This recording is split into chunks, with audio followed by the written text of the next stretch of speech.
I just didn't get it right that time either. I didn't, man. I felt like I was being hard headed or something.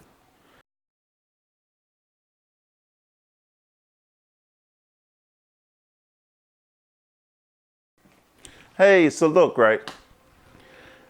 I was raised up in a small town, little old town called Elkton, Maryland.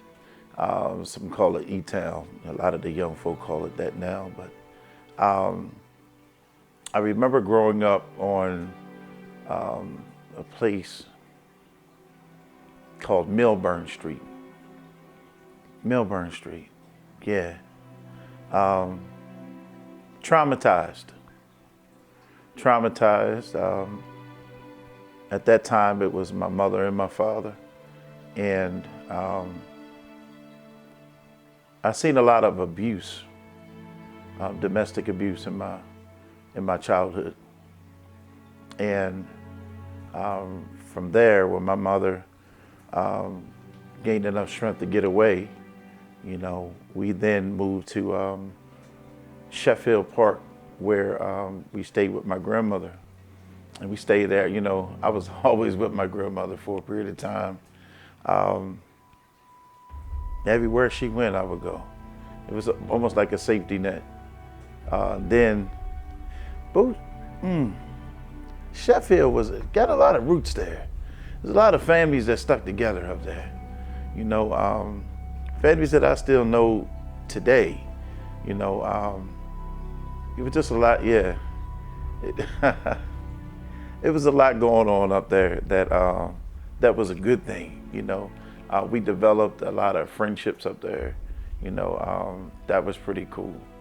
But after then, I was beginning to get a little older. I was in middle school when we moved from there. We moved to a place called Clinton Street. So we moved to Clinton Street, me being the oldest of three. Oftentimes I had to look out for my brother and sister, babysit and so forth. Really didn't want to do it, but I did, and from there we moved to a place called Booth Street. Now Booth Street is when I was introduced to drugs. So this is when things begin to spiral for me. Introduced to marijuana and alcohol and then cocaine. And this is where I first started selling drugs too. This is what I seen how to get a couple extra dollars. My mom worked 3 jobs to support three children.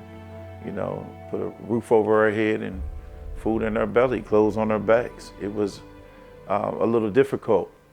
Didn't have any extra change or extra money to give out. So we were stretched thin. So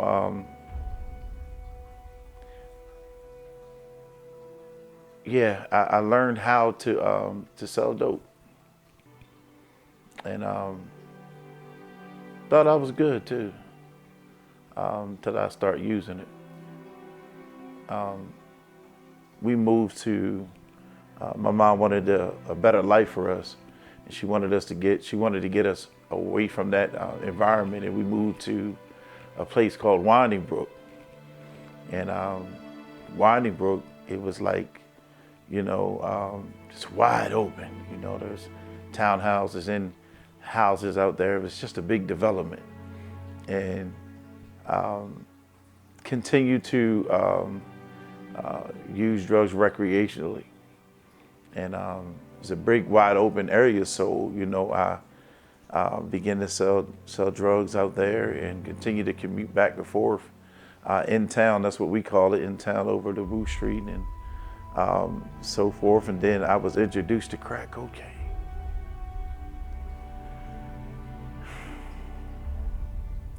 Life took a turn for the worse for me. I began to abuse this drug called crack cocaine, and I was still selling to the point where I was just supporting my habit. and I sold to an undercover police officer. And here goes my first incarceration. The judge gave me 10 years, 10 years. And I was like, wow, I thought my life was over.